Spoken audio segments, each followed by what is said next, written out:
Is Paranoid Tim out of the woods, or do the chickens still have a chance to come home to roost?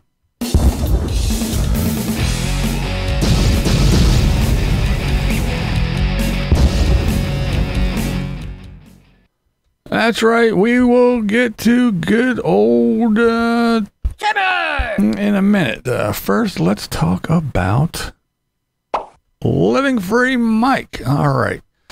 So Mike, I don't know, a very strange video today, but he's talking about why he lives out there and why he's alone and everything. And well, he says it's by choice and he could do other things. Okay. I want to say that everything that I'm doing is by choice. I could go live in the city, you know, and see people doing random, absolutely ridiculous stuff all the time and be entertained by it, and be entertained by the fact that I can just drive down the road to a bar at any time or get my fast food within 5 minutes.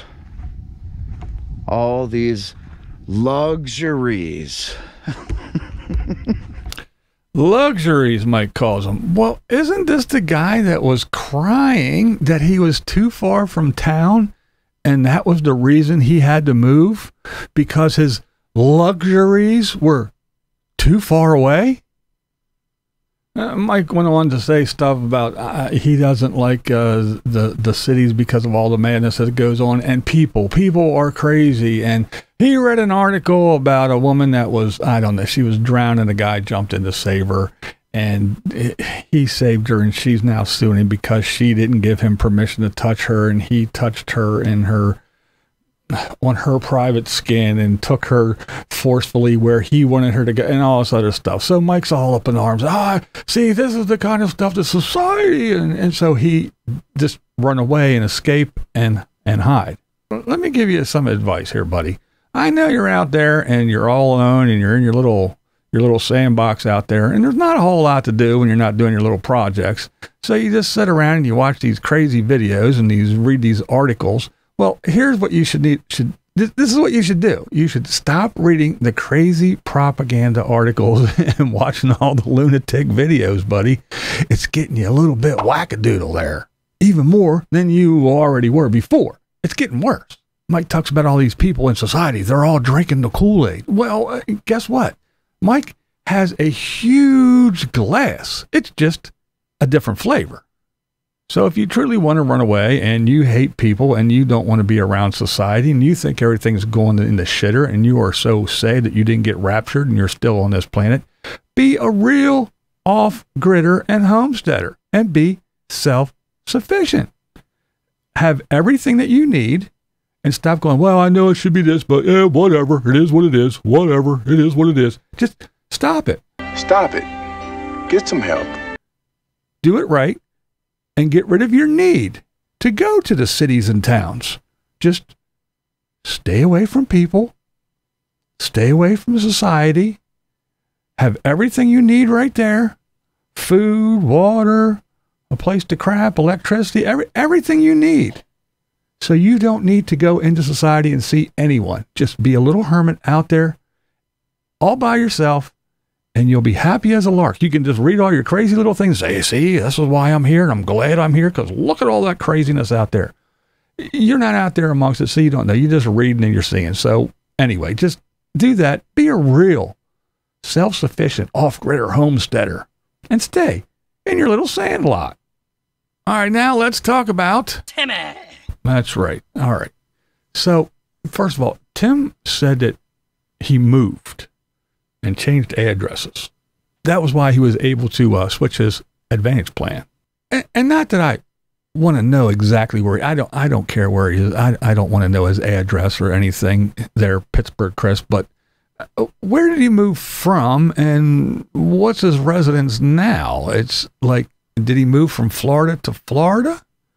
Did he move from, I don't know. What did he move from county to county? Did he move from Boynton Beach to Sarasota? Did he move from Jacksonville to Sarasota? What did he move? Where did he move? Did he move? And does he have an address now? That's all I want to know. I don't want to know what it is. It's just, I'm curious if he was able to switch Advantage plans, like he said, because he moved. Well, where did he move to and from? I'm curious. And most importantly, will this make it easier for Mr. Paranoid to be found? Oh, and no, I'm not talking about being found by his haters or the crazy people on the internet. No. Or even his fans. I mean, because, hey, let's face it. When you have 100 and, I don't know, I forget how many he said, 100,720, I don't remember. But he has this ridiculous amount of followers and fans, and he's a very popular person. It might not just be all the haters that are looking for Tim. It might be some adoring fans that are just, wanting to be near the almighty Tim. You know what I think is funny? Now, Tim just got this BJ's Club card, and he's got his credit card and everything. This is what I think is funny about that.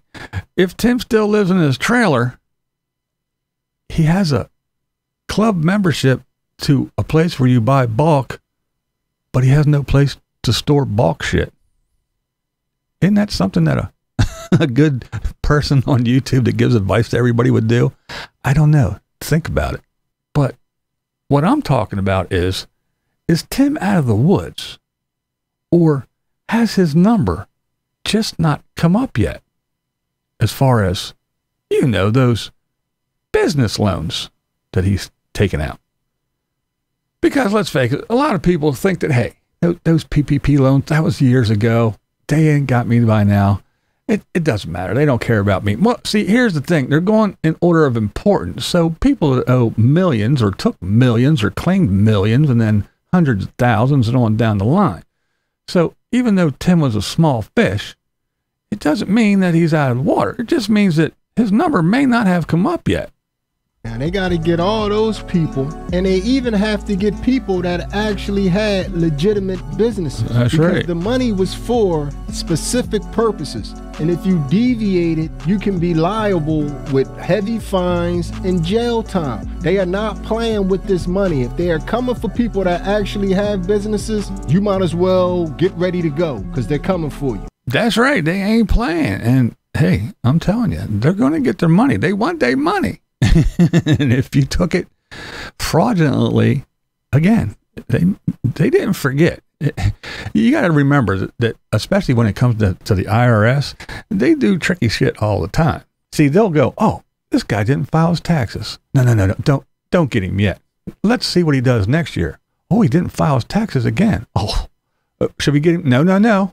Wait, he only owes us a couple 100,000. Just give it time. Let that shit build up. We'll get him in like 5 years or so when the cost is so exorbitant that when we go in and we tell the judge the numbers, we can go, yeah, he can go to jail because, oh, well, he only owes a couple $100. That's just a slap on the wrist. No, let that shit go until it's a lot and we can really get him. So, yeah, they do sneaky shit like that. So just because it's been a couple years and they didn't come after you yet, that don't mean a damn thing. Because the government, the banks, lawyers, they just like everybody else. They want they damn monies. If you a regular Joe Schmo like me, you probably don't know in the banking and in the lawyer industries, they are really gearing up to take a lot of people down. Listen to what Shorty got to say. Think I'm playing. I'm working in a bank now, specifically a credit union, but that being beside the point, y'all, they are sending subpoenas every other day, if not more than that, to review the people who were claiming that they had employees. So y'all remember when Biden had said he was going to hire 25,000 agents so that they can go over all of that stuff that's happening. And I don't know if y'all have been paying attention to a lot of the entrepreneurs. Baby, they coming for a lot of people, regardless of... They coming for the peoples. They don't care. They want their money, and they're going to get it. So, yeah, let's just see what exactly... For anybody who's a little bit confused and you haven't looked it up, let's just see what is a PPP loan. What is it for? Well, basically, it's the loan proceeds. They go to cover payroll costs, rent, interest, and utilities. The loan may be partially or fully forgiven if the business keeps its employee count and employee wages stable. Yeah, stable. So, I guess the question is, did Tim have his business? Did he keep his business open with that money? And did he keep his employees? And did he keep his employees paid the same? So I guess if he answered no to some of those questions, he may not be out of the woods yet. I'm not sure. What do you think? Timmy! Well, in any case, you don't have to agree with me because that's never the point here. What is the point, you may ask? Well, I'll take this one myself this time. This is Blind Views, and that's the way I see it. What we do here is go back. Oh.